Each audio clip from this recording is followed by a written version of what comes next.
Hello दोस्तों, कैसे हैं आप। एक बार फिर से आपका स्वागत है हमारे YouTube चैनल जीके अड्डा 360 में। और आज हम टॉपिक जो पढ़ने जा रहे हैं सीएजी के बारे में, controller auditor general of India, जिसे हम नियंत्रक एवं महापरीक्षक के नाम से भी जानते हैं। और यह सीएजी बहुत ही इंपॉर्टेंट टॉपिक है, अक्सर एग्जामिनेशन में पूछे जाते हैं। मेरे भाई मेरे साथ आप अंत तक बने रहे। अगर आपको अंत में पसंद आए कि वाकई में मैंने कुछ यूनिक बताया, तो आप इस वीडियो को लाइक कर लीजिएगा, सब्सक्राइब कर लीजिएगा और मेरी मेहनत को देखते हुए प्लीज जितना अधिक से अधिक हो शेयर कीजिएगा। तो आइए टॉपिक शुरू करते हैं। भारत के नियंत्रक एवं महालेखा परीक्षक। सबसे पहले बात कर लेते हैं कि यह स्टेटमेंट है कि किसने कहा था कि संविधान के अंतर्गत सर्वाधिक महत्वपूर्ण पदाधिकारी पद है, अर्थात किस व्यक्ति ने सीएजी को पद को कहा था कि यह संविधान का सबसे महत्वपूर्ण पदाधिकारी पद है। तो उनका नाम है भीमराव अंबेडकर। क्या नाम है? भीमराव अंबेडकर। इन्होंने संविधान के अंतर्गत सीएजी के पद को सबसे महत्वपूर्ण पदाधिकारी कहा। अब बात उठती है कि नियंत्रक एवं महालेखा परीक्षक अर्थात सीएजी का कार्य क्या होता है, तो इनका महत्व क्या है कि सीएजी केंद्र और राज्य दोनों स्तर पर लोक वित्त के संरक्षक होते हैं। सीएजी क्या होते हैं? सेंट्रल लेवल पे भी और स्टेट लेवल पे भी जो लोक वित्त होता है उनका क्या होता है? संरक्षक होते हैं। अब हम बात कर लेते हैं सीएजी की नियुक्ति कौन करते हैं? तो सीएजी की नियुक्ति हमारे राष्ट्रपति करते हैं। जो भी भारत के राष्ट्रपति होंगे वो सीएजी की नियुक्ति करेंगे। त्यागपत्र, अगर सीएजी अपना त्यागपत्र देना चाहे तो किन्हें सौंपेंगे?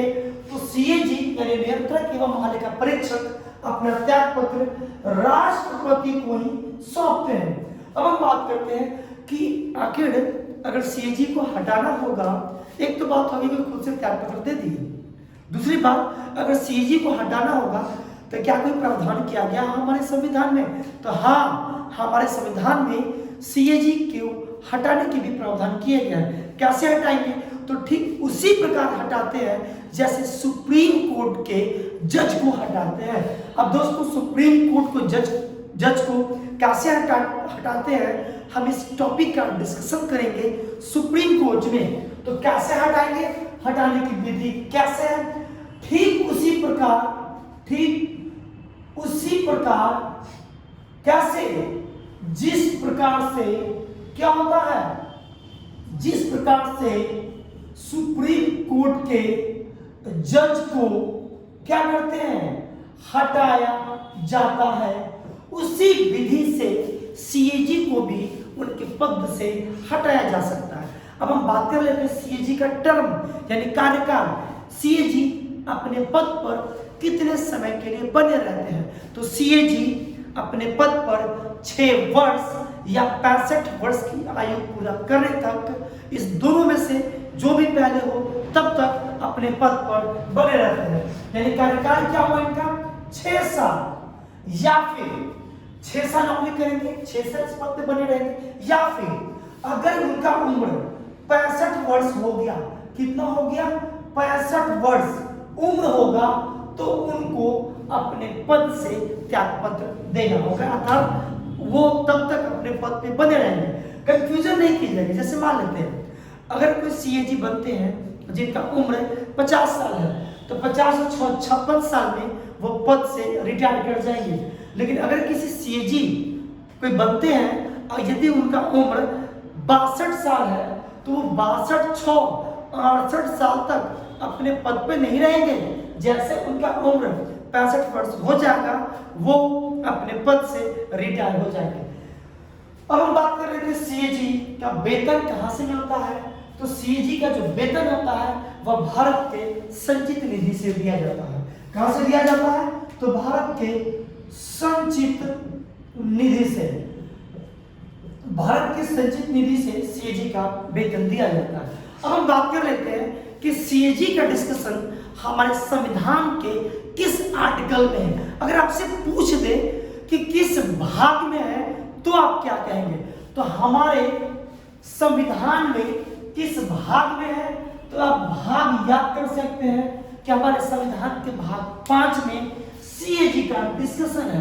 अब हम आर्टिकल की बात कर लेते हैं कि संविधान में यह एक संवैधानिक पद है और कहाँ सीएजी के बारे में वर्णन है। तो हमारे संविधान में सीएजी का वर्णन अनुच्छेद 148, 149, 150 और 151 यानी जो 4 आर्टिकल से 148, 149, 150, 151 सीएजी के बारे में डिस्कशन है। और हम यदि इस 4 आर्टिकल को पढ़ लेंगे तो समझिए सीएजी का सभी आर्टिकल लगभग हम लोग देख चुके होंगे। तो चलिए आते हैं, सबसे पहले बात कर लेते हैं 148 क्या कहता है। अनुच्छेद 148 सीएजी के पद का प्रावधान करता है, उनकी नियुक्ति, उनके टर्म, सभी कुछ का डिस्कशन हमारे संविधान के किस आर्टिकल में है, 148 में। यानी कह सकते हैं सीएजी का प्रावधान जो दिया गया है वह हमारे संविधान के किस आर्टिकल में, 148 में। बात करते हैं 149, तो 149 में सीएजी के शक्ति तथा कार्य का डिस्कशन है। किस चीज का डिस्कशन है, शक्ति तथा कार्य का। अब हम बात कर लेते हैं 150, तो संविधान 150 में चल समझिए सीएजी क्या कार्य करती है। तो मैंने बताया कि लोक वित्त के संरक्षक व नियंत्रक होते हैं किस स्तर पर, तो केंद्र स्तर पर तथा राज्य स्तर पर, दोनों स्तर पर। तो सीएजी 150 आर्टिकल के तहत संघ व राज्यों के लेखाओं का, किस चीज का, लेखाओं का प्रारूप, यह डिस्कशन किया गया है हमारे संविधान के अनुच्छेद 150 में। यानी सीएजी जो प्रारूप तैयार करेगी, प्रारूप अपना जो ऑडिटिंग तैयार करेगी वह कैसा होगा, किस तरह का होगा, तो यही डिस्कशन है अनुच्छेद 150 में। यानी सीएजी के जो सीएजी प्रारूप तैयार करेगी संघ स्तर पर और राज्य स्तर पर वो किस तरह का होगा, यही 150 है। अब हम बात कर लेते हैं 151 की। तो 151 में, अनुच्छेद 151 में सीएजी के संपरीक्षा प्रतिवेदन का डिस्कशन किया गया है। किस चीज का, संपरीक्षा प्रतिवेदन। यानी सीएजी जो अपना प्रतिवेदन तैयार करती है उसका डिस्कशन कहां पे है, 151 में। अर्थात जो सीएजी, देखिए मतलब संपरीक्षा मतलब क्या होता है, एग्जामिन करना, और इनका क्या, प्रतिवेदन। यानी अगर आप 151 को समझेंगे तो आप ऐसे समझिए कि अगर सीएजी अगर अपना रिपोर्ट तैयार करती है, क्या तैयार करती है, रिपोर्ट, तो सीएजी अपना रिपोर्ट किसे सौंपेगी, प्रतिवेदन किसे देगी, यही है अनुच्छेद 151। तो यह एग्जाम में अक्सर पूछ लिया जाता है कि बताइए सीएजी अपना रिपोर्ट किसे देती है। तो देखिए सीएजी संघ स्तर पर भी होता है, राज्य स्तर पर होता है। तो संघ स्तर पर सीएजी अपना रिपोर्ट राष्ट्रपति को देते हैं और राज्य स्तर पर राष्ट्रपति के समक्ष कौन होते हैं, राज्यपाल होते हैं। राष्ट्रपति संसद के पटल पर रखते हैं, फिर संसद के पटल के बाद इसे लोक लेखा समिति के पास दिया जाता है जहां पर निष्कर्ष निकलता है। राज्य की बात करते हैं तो राज्य में राज्यपाल को सौंपा जाता है और राज्यपाल इसे विधान मंडल के पटल पर रखते हैं और फाइनली इस पे क्या होता है, डिसाइड किया जाता है। यह बहुत ही इंपॉर्टेंट है, जो एग्जाम में पूछ लिया जाता है। रिपोर्ट किसे सौंपते हैं, तो सीएजी अपना रिपोर्ट किसे देते हैं, राष्ट्रपति को।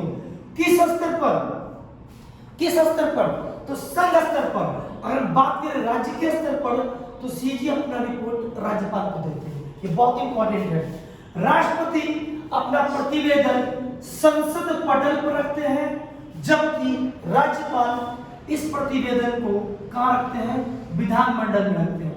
उसके बाद यह रिपोर्ट का जांच कौन करते हैं, तो लोक लेखा समिति। कौन करती है, लोक लेखा समिति। और आप जानते होंगे कि लोक लेखा समिति में 22 सदस्य होते हैं, 22 सदस्य होते हैं, है ना, जो 15 सदस्य और लोकसभा से और 7 सदस्य राज्यसभा से आते हैं, है ना। और इसके बाद इस टॉपिक पे क्या होता है, निष्कर्ष निकल जाता है। तो ये बहुत ही इंपॉर्टेंट है, जिसे आपने देखा कि सीएजी रिपोर्ट किसे देते हैं, राष्ट्रपति को या राज्यपाल को या अपने संसद या विधानमंडल के पटल पर रखते हैं। उसके बाद लोक लेखा समिति जांच करती है और फाइनली क्या होता है, निष्कर्ष निकलता है। अब हम बात कर लेते हैं सीएजी का कार्य, तो सर समझिएगा डिटेल से, इसे हम मिटा देते हैं। अगर आपको स्क्रीनशॉट लेना है तो आप ले सकते हैं, तो इस समय कम समय में ज्यादा कुछ बताना चाहते हैं हम आपको। तो देखिए सीएजी का कार्य क्या है, ये बहुत ही इंपॉर्टेंट है। क्या कार्य सीएजी का, देखिए कार्य समझने के लिए आपको दो टर्म समझना पड़ेगा।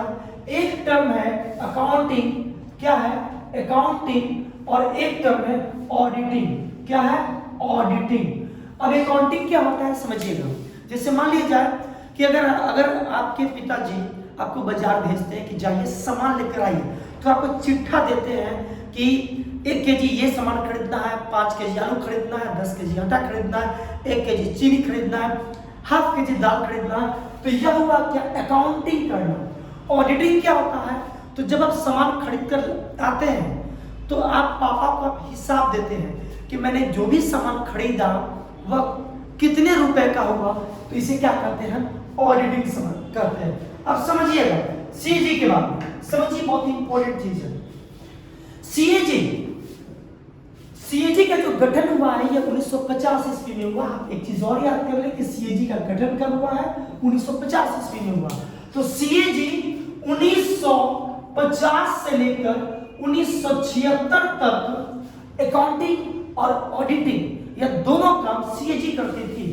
लेकिन 1976 के बाद 1976 के बाद सीएजी के हाथों से अकाउंटिंग पावर छीन लिया गया।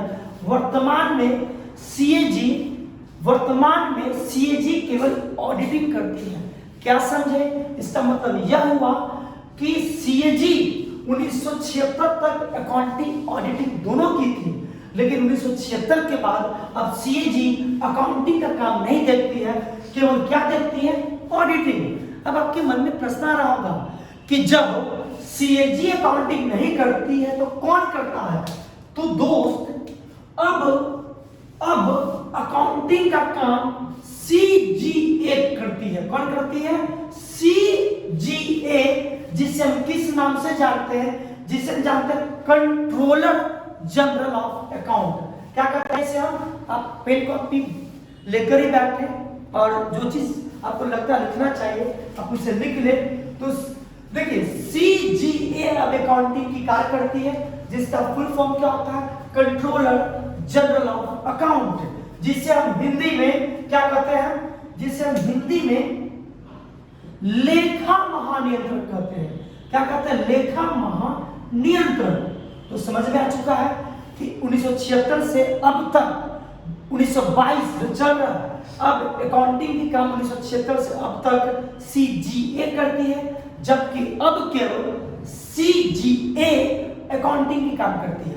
अब हम बात कर लेते हैं स्टेट गवर्नमेंट की।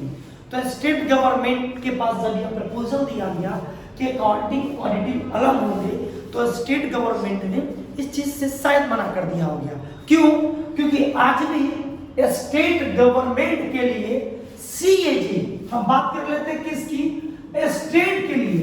तो स्टेट के लिए अकाउंटिंग प्लस ऑडिटिंग इस दोनों का काम कौन करती है, सीएजी ही करती है। अब आपको लगता होगा कि सेंट्रल लेवल पे अकाउंटिंग कोई और कर रहा है, ऑडिटिंग कोई और कर रहा है, लेकिन याद कर लीजिएगा स्टेट लेवल पर अकाउंटिंग और ऑडिटिंग इस दोनों का काम कौन करती है, सीएजी अर्थात नियंत्रक एवं महालेखा परीक्षक करती है। तो दोस्तों उम्मीद करते हैं सब कुछ आपको अच्छे से समझ में आ चुका होगा। अब हम कुछ हिस्टोरिकल बैकग्राउंड की बात कर लेते हैं कि आखिर भारतीय संविधान में जो सीएजी का जो पद आया, आखिर किस तरह से इसका उदय हुआ।